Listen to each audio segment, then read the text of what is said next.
So, ano lang, emergency kapag gusto mo ng matamis. Emi. So, syempre, ang wallet. Hindi mawawala yan. Wallet nandito. Actually, dapat hindi nga siya nandito eh. Dapat sa loob. Pero, mas marami kasi, wala ng space. Okay? Nakabukas ba eh? Hindi.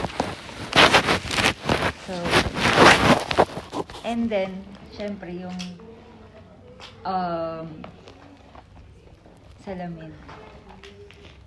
Naganto ako kanina kasi wala akong makeup. Tissue ka ba dyan? May tissue ka ba? Wala. Nandun sa may siya. So, dinala ko to kasi yun nga. 3 beses kami nagpalipat-lipat ng eroplano. Kaya, haggard na. Next, Vaseline. Sa lips. Kasi, dry na yung lips ko. So, yan, nilagay ko na siya sa loob.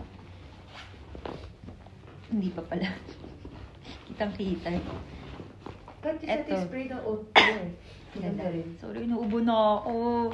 Tapos ito, ilalagay ko na yun dito sa may gilid ng... Tapos ito may ilalagyan sa harap nito.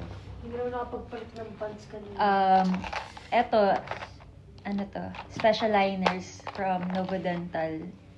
Ito yung para yung ngipin ko na nakakorek pa rin yung alignment. Kahit hindi kita, effortless talaga. Hindi mo makikita. Hindi nyo nga alam eh na nakaganto ako eh. So, lagi kayo na lang. Ano ba yun? Kita ba ako? Hindi, nagagalaw ko yung una. Nahilo na sila. So, kailangan yan. Yung maliit na salamin na sobrang tagal na nito. Bago yan eh. Tapos, eto yung salamin. Hindi ko rin papakita, baka makita niyo yung... Dinala ko to. Actually, ayoko nga to dalhin eh.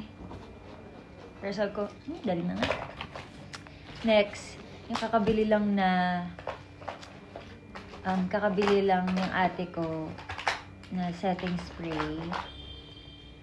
At maganda to. Actually, kakatry ko lang kanina. Pero sa maleta to ni Angela ilalagay kasi baka maano pa.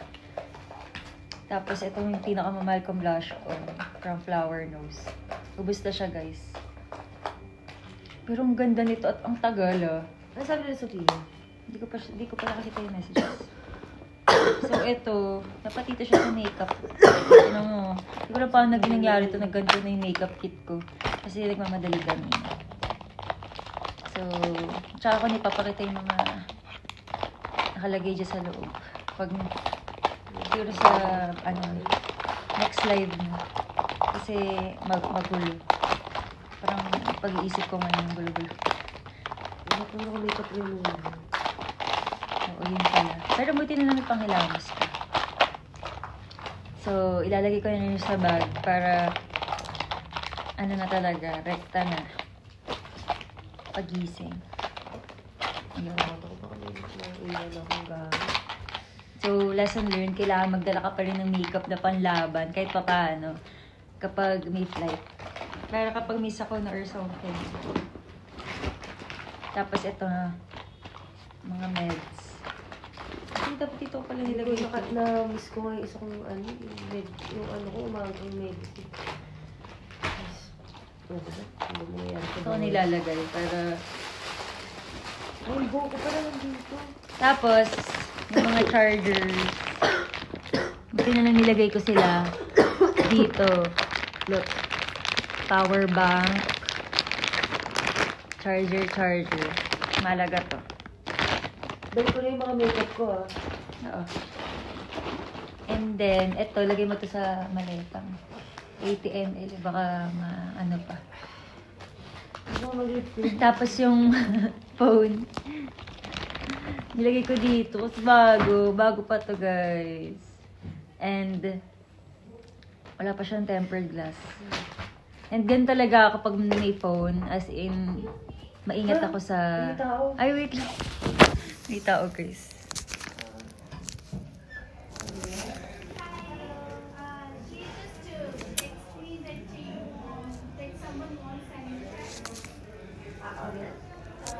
Okay, guys. So, ano ko na lang. Ito yung bagong phone. So, kailangan. Ay, later na ko lang ulit, guys. Bye. Kakain na ata kami. Bye!